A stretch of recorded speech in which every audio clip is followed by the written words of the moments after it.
When Egypt's current government took over, it faced a dire economic situation. Low growth, a huge deficit, and a weakening currency. At a recent business conference, the finance minister outlined his plans. There has been a change in economic policy between this government and the past one. Our policy is expansionary, coupled with financial prudence.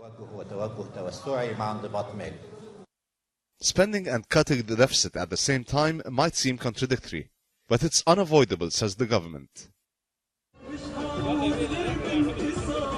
It needs to kickstart the economy, so it's pumping around $3 billion into infrastructure projects like this new highway.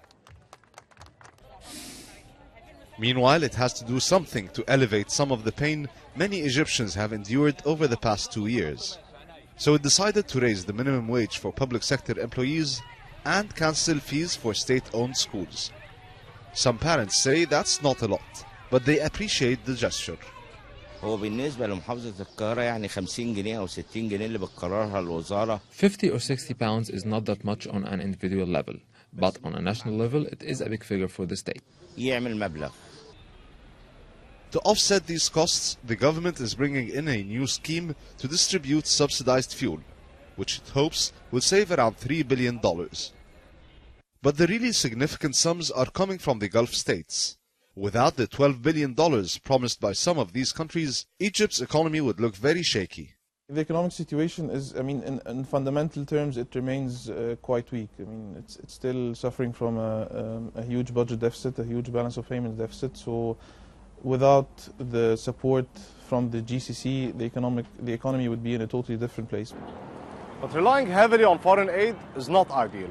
And in a country like Egypt, where poverty and wealth often coexist not very comfortably next to each other, a lot of government critics say it could have done more to tax the rich, thereby not only increasing its revenues, but also trying to create a more just society. And of course, any real economic progress will be unlikely as long as political tensions remain high. Continuing unrest has almost completely scared off foreign and local investors, and the money that used to come from Egypt's tourism industry has almost completely vanished. Khaled Azal Arab, BBC News, Cairo.